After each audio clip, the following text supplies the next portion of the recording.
It wouldn't be, I guess it wouldn't be accepted with the title of the new norm if we didn't bring into the debate and the conversation the matters of technology and what technology is doing to us in our built environment and our world. And I'm here to introduce our next speaker. By the way, I'm Paul Honegruff. I'm a 2015 Sloan and part of the hosting class.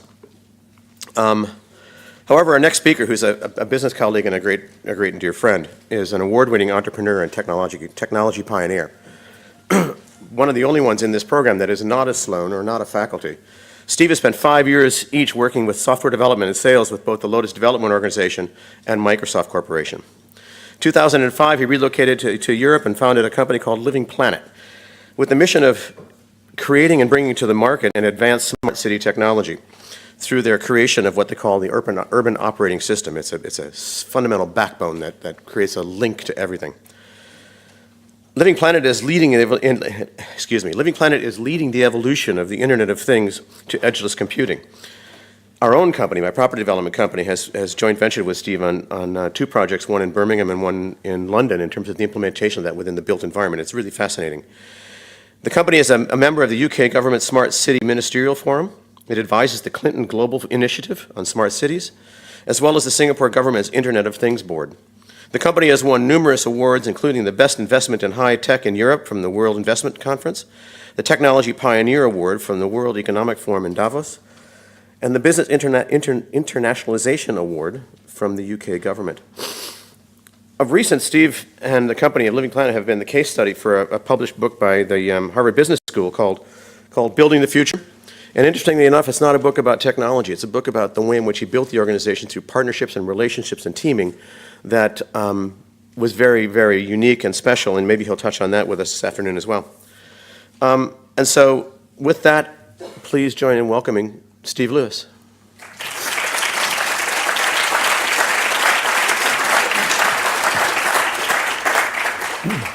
Good afternoon. Hopefully my mic is on. So I've got quite a lot of topics to cover this afternoon, and I'm going to try to do so without rushing through everything.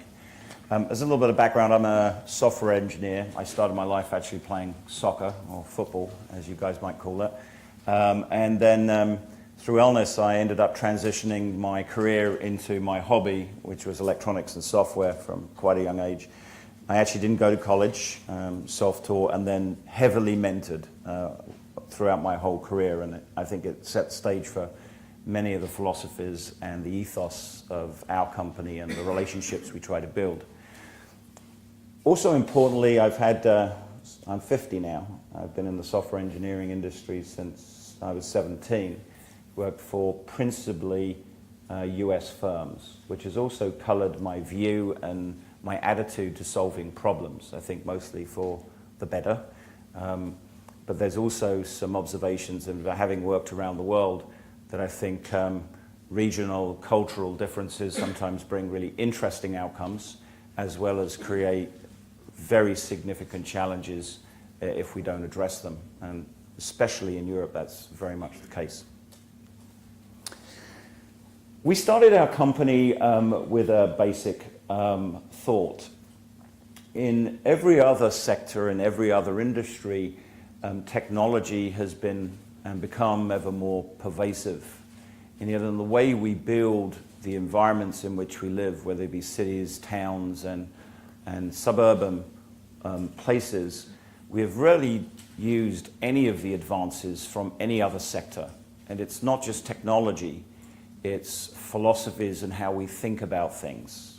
Best practices that are commonplace in the manufacturing sector have yet to be implemented in the construction and development sector. And I thought that was sort of interesting. And secondly, when you look at the development market, if you combine all federal and all defense flows, the development industry is the largest single untapped market, representing trillions and trillions of dollars every year. And so it's sort of interesting that technology had never really taken hold in it. The last piece of our thinking was, well, if we were to bring technology to that space, what were its principal objectives? And it couldn't just be simply make it go better or faster. because cities are organic places where people develop hope and aspirations, and so we had to think about the economic, the social, and the environmental aspects. And we started for a period of 2 years studying what we might do before we ever wrote a line of code. We traveled the world looking at other people's best practices in shipbuilding and in submarine manufacturing, in aircraft, in automotive, and a whole bunch of related fields, and started to figure out just how screwed up we were in building things. About 40 to 50% of everything we build is waste. And when you think of the knock-on effects of that, the unintended consequences, obviously environmental, but also we build things and we make choices that cause the social fabric of society not to function incredibly well. At this point, when we were looking at how technology might converge with urban environments, we started to look around the world to see what else other people were doing. And at the time in 2006, 2007, frankly, there wasn't a lot going on anywhere other than a lot of smoke and marketing. And so we started to develop a model. And that model began with some thinking about how do we think about the development of cities if we were building them over again? What do we learn from history? What are the different contexts? How do we think about land use and geology and the environment that sits around it? How do you take care of the things that have to interact with it? How does society function? How do people interact? How do they learn? How do they live their lives? How do we improve a quality of health and a whole bunch of related things? That project called Planet Valley was the beginning of our very sincere research that has taken us through today and will continue for many years. At that point, when we began that program, there wasn't a line in our business plan to go build a city.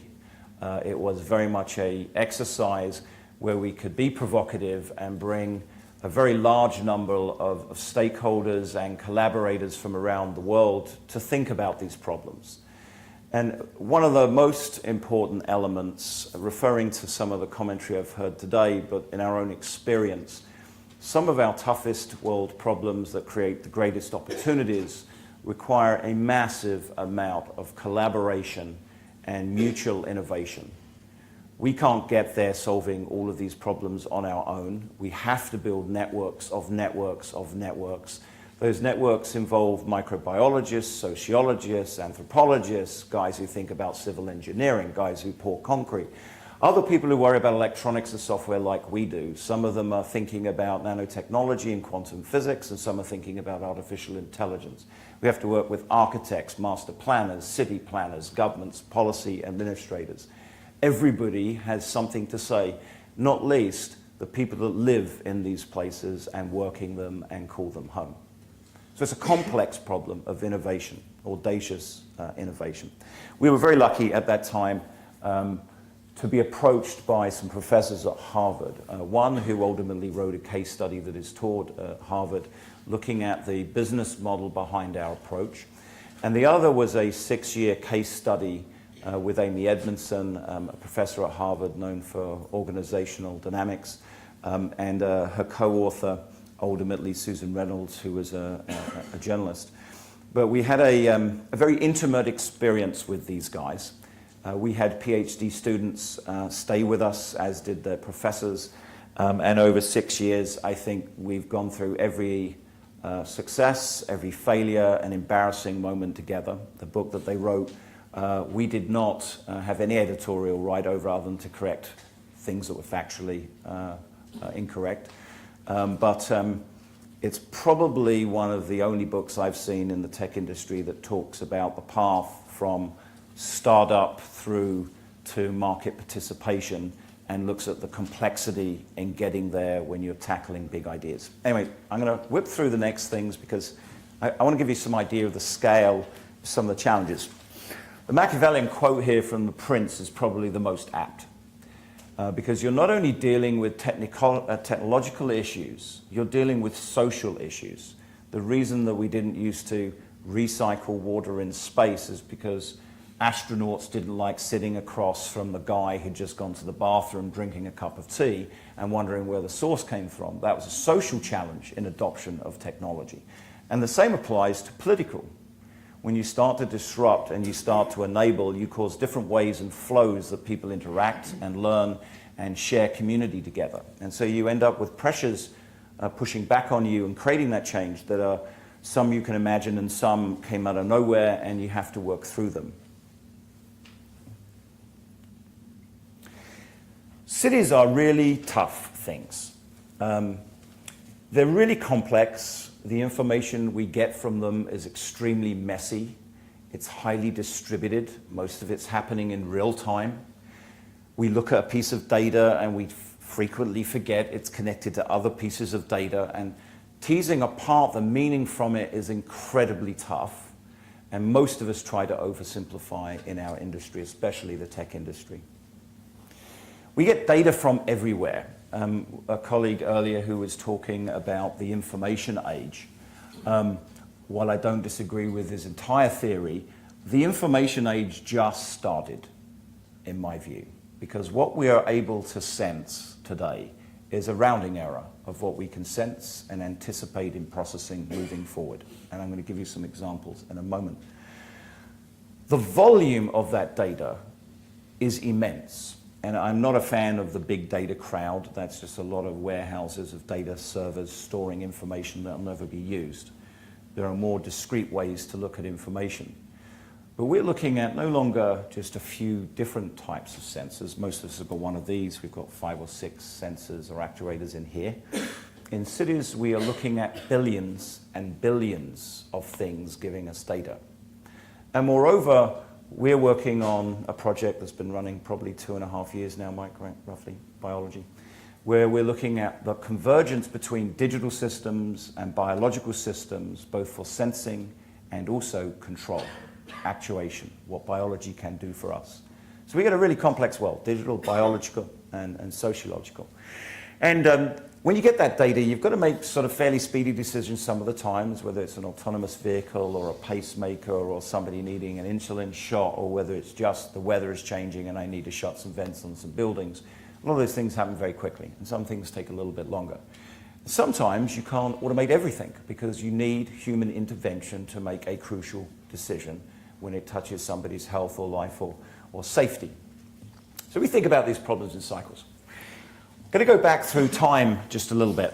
The box in the top left-hand corner is a picture from the Hubble telescope. It was launched in 1994. It's looking back at billions and billions of our former history. It's a big sensor, and it just happens to deal with light and light frequencies extremely well. It knows how to stay stationary in the air, to go point at things and to take the wobbling out and other effects that you get in space. But quite a sensitive beast, and improving all the time through additions in software and bits of equipment. To the right is a device we stuck on Mars. It has on board a laboratory where it can look at samples. We were hopefully going to find some precursors to life, but we were also caring about the geology and have things transmitting data back, and it's got about 250, 300 sensors on board. The one on the right is actually taking a sense of methane loss in San Francisco.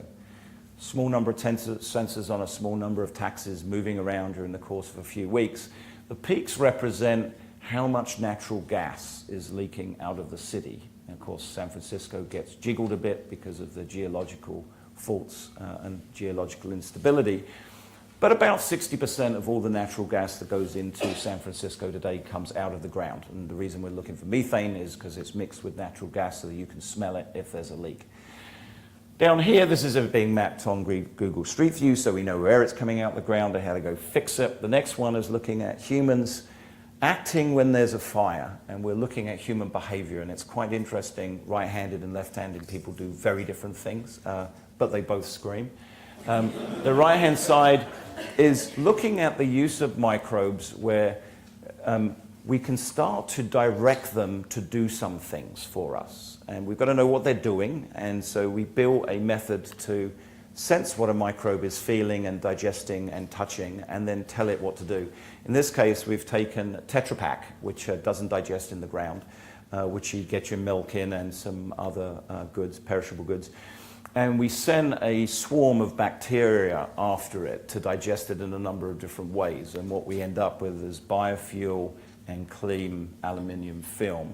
It's digested the petrochemicals, the inks, the papers, turned them into sugars, reconstructed the chemical chains, and you end up with usable goods.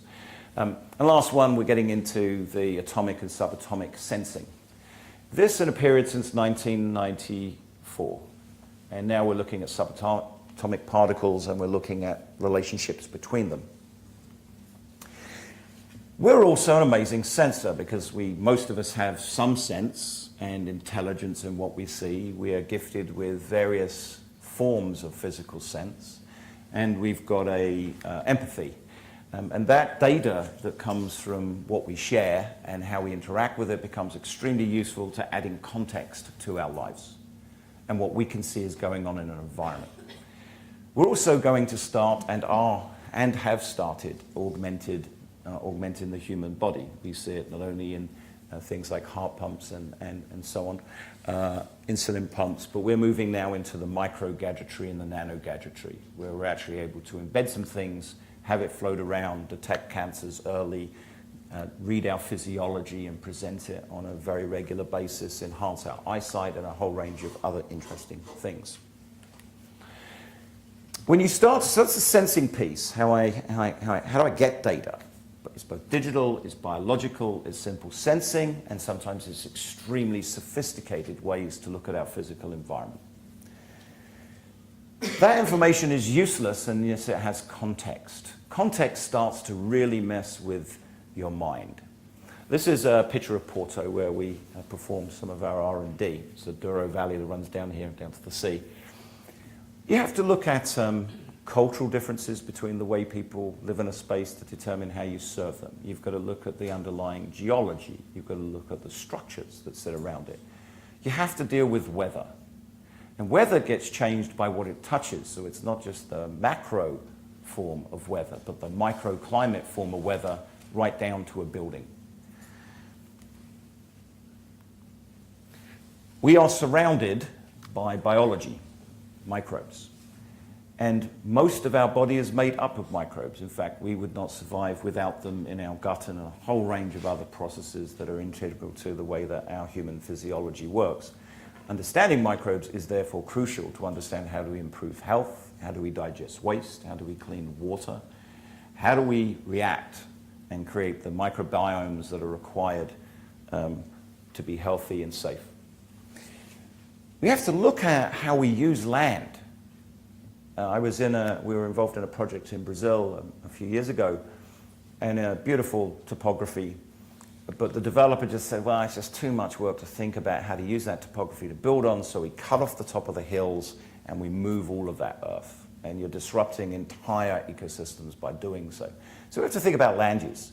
But more than that, we have to start to think about where do we put resources that allow people to interact? How do they have localized access to education, to health, to safety, places where they're entertained, where they buy, where they come together as community? How do you distribute human activity to maximize the use of space, but also maximize community integration, diversity, and other things?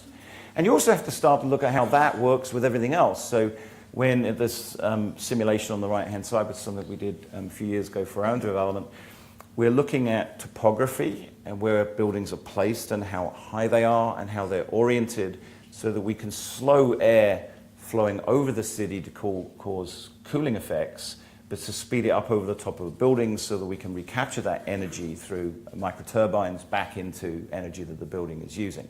And so we have to start looking at that complexity. We have to look at buildings in the same way we do ships and aircraft and automobiles. Our big challenge in the development world is we don't use any of the same tools. We basically draw a picture frame and we throw a bunch of materials into it and we have a pseudo understanding of how they really function, not. And so we have to start to manufacture things that have a life cycle and we know how they're going to perform and how they can be augmented. So we've sensed a lot of stuff, we've got a lot of data, we've got a lot of things to think about, we have to add a lot of context, and then you said they're going, oh man, tough, very tough, because all of that data, I've just become a member of the cast of The Truman Show.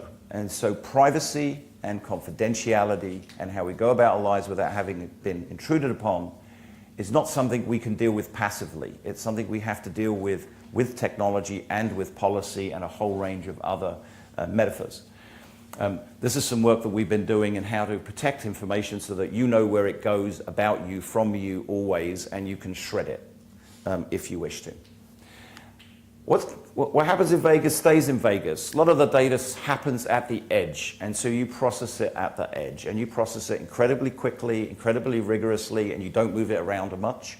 It allows us to defend privacy, security, make things more resilient, use less expensive equipment.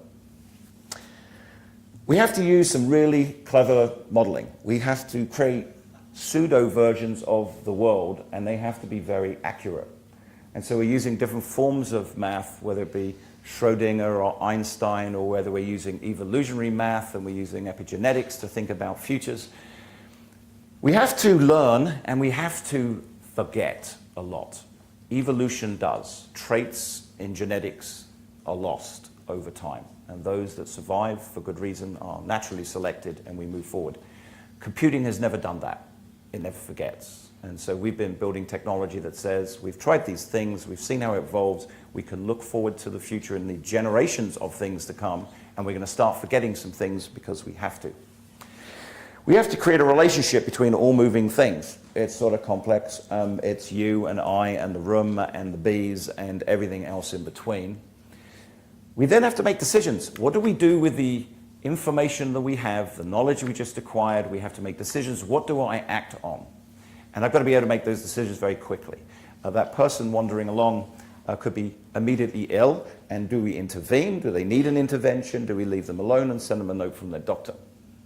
We have to look for surprises, things that we didn't expect were going to happen that will end up hurting us, and whether it be environmentally, whether it be our physical security, whether it's a child crossing a street and a vehicle's approaching. And we have to find much more interesting and intuitive ways to access all of that information, because it's too much information for anyone to digest, so you have to start to parcel it out in new and interesting ways. Part of our technology is used in the Formula One world, and an analogy of a city is a Formula One car. Bunch of pieces, parts, it comes together, you've got an autonomous vehicle that is dealing with things in nanoseconds. But it's being influenced by the driver massively, and so how does that human interaction go with the autonomy? In the pit lane, you're working on strategy. What things do I have to do now in milliseconds or seconds to win a race or improve my driver's likelihood of success? But at the same time, in milliseconds, back at the manufacturing plant, you start redesigning things. And so between every Formula One race, they're designing about 3,000 new car parts, and every year a whole new car. So we have to learn continually from what we observe and test it, and then observe and test it and build and renew.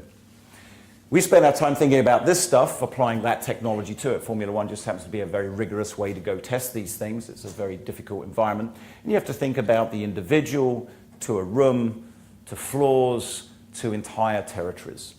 We built a thing called the PlanIT Urban Operating System, which I'm not going to talk about, but really it's an artificial intelligence platform that allows us to gather information and make controlled decisions while creating insight for humans. A couple of examples. We're all familiar with apps. If we were looking at the number of apps available on the smartphones today, there's about 1 million across the main categories of smartphones. But they're touching 6 or 7 things mostly. In a city, we're talking about billions. It creates many more ways to enhance human life and support. We have projects at Birmingham Children's Hospital where here we're measuring remotely the physiology of children in the ICU, and are making decisions about therapeutic gains where we're really understanding the individual patient very quickly and understanding minute things in physiology that matter to increase the likelihood of survival and full recovery. We're working on other forms of applications with other third parties where that information starts to come to you when you need it so that you're not overwhelmed in it. So, I'm going to show one thing and then I'm going to conclude and take some questions. This is an example of just how far we've come. Could I just borrow you a minute, Paul? So So this is just an application on my phone. I'm going to point at you. Can you just put your face in the box somewhere there? So what I'm doing actually is scanning Paul right now. And in the left-hand side is his heart rate, and the right-hand side is his breathing in real time. And it's immensely accurate. And here we're using a camera, and every time his heart beats, his face flushes minutely. We pick up the capillary surge, and then every time he opens his esophagus, we pick up muscle movement. Extremely powerful application, but gives you some idea how this world comes to us in some meaningful ways. There was a commentary earlier in the first session. Julian made a thesis, I suppose, and he described organizations really in sort of three categories. Bureaucracy, everyone boo, meritocracy, where I think many people sort of center towards, and then adhocracy. Living PlanIT's business has grown out of these two buckets. We have people who had to move around our business, like Mikey, who came out of school, knew nothing about many of the roles he had to take in the company, but was smart and had to learn extremely quickly because we had to be decisive because we were tackling 800-pound giants in the market and only had so much cash to work with. We have to focus on action, be really decisive, and oftentimes in the absence of information. When you're defining a product 10 years before somebody knows they want one, you don't have all the information you need. You've just got to work on some of the best knowledge you have in sort of estimating, guesstimating, and having a set of testicles or the equivalent in getting there at the right time. No disrespect to the ladies in the room. But also, you can't have a top-down model or a bottom-up model. You have to have an environment where everybody gets to contribute their ideas. We have guys who started out in electronics or materials processing who have become experts in microbiology and nanotechnology. We've got guys who've come from software who've had to understand anthropology. We've had to, one, be very diverse in our skill set, but also be open to the barriers. We've got both experts and people who become experts or knowledgeable in fields over time by cross-pollinating, not just in our company, but the vast array of people that we work with both in research and in industry and elsewhere. We do have to touch bureaucracy in two areas. Institutions, some of them large corporations, who really struggle to move at the pace we need to, and government. And it's principally regulation. It's not always they can't move fast. Singapore government and some others move very fast on some issues, so do some other nations. But sometimes legislation lags what you could do and what you need to do.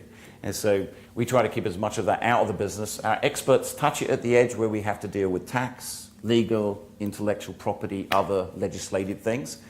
We try not to have any of that inside our institution, and we try to center ourselves on those two buckets because it allows us to move the fastest, to have the most meaningful and enjoyable employment experience. We're all learning every day, we're working hard together every day, and that just because you're doing something one day doesn't mean you will be doing that always. You will ultimately end up touching every part of the business in every way.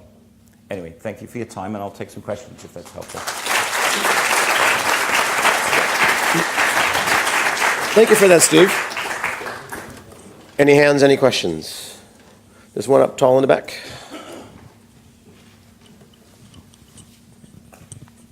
Thank you very much. As we know, there is a lot of thrust to urbanization, particularly in the developing world. The country where I come from, there's a lot of conversation about building smart cities. Okay, so we do understand that digital infrastructure has to come and sit on physical infrastructure. And if you don't have the physical infrastructure, then really the digital infrastructure will not, kind of deliver the desired outcomes, because it has to be a convergence, it has to be a confluence. As an industry, what do you feel? Are the players in the industry behaving responsibly when it comes to, kind of advising the governments over there in terms of what is the potential of digital adoption in those economies, in terms of building smarter cities? Yeah. Or are they just trying to ride the, kind of be opportunistic and, kind of transact for economic gain for themselves at the cost of somebody else? Good question. I'll try to keep my answer brief, and we can talk a little bit afterwards if you have some time. Yes, politicians and and administrators can latch on to shift and sometimes produce less meaningful outcomes. But I think we have to see it as a continuum. Our cities, for the most part, weren't built overnight. They evolved. And sometimes with very positive characteristics and sometimes not. The challenge we all face right now is the divide between those who have and those who do not. And some of that do not is very simple things. Sometimes it's just clean water, and sometimes it's electricity. And so I think one has to think in an overarching way. Yes, there's some super infrastructure things to allow things to flow. Yes, there's some base level things and infrastructure we have to go build. But sometimes it's deploying incredibly cheap and commoditized technologies that allow us to erode some of the pain and some of the issues that it brings in those communities. So you've got to have a strategy that says super infrastructure side, micro infrastructure side, and pointed engagements. And for example, I spend quite a lot of time, I presume you're from Asia, from India maybe. But when you look at the maternal death rates and the death rates in children in those areas, principally it's driven by lack of clean water, not dealing with sewage, and no refrigeration. And so you can bring pointed technologies and have eradication effects on all of the other classes of diseases, and at the same time reduce poverty, reduce size and family growth, and so on. So it's a mix of policies. It's not you're going to refresh a city in 1 year, 2 year, 10 years. It's for the life of the city. It will continually regenerate, and you've just got to pick the toughest problems first and go after those, because once you crack those, then everything else flows very easily. We've got a good news, bad news scenario. I'm out of time. Yeah, the That's bad the news good is out of time. The good news is Steve's with us for the rest of the evening and through dinner, and would happily engage in any order of conversation, because it does get very, very interesting. And I thank you so very much for your time. You're very welcome. Thank you. Here we go. Well done.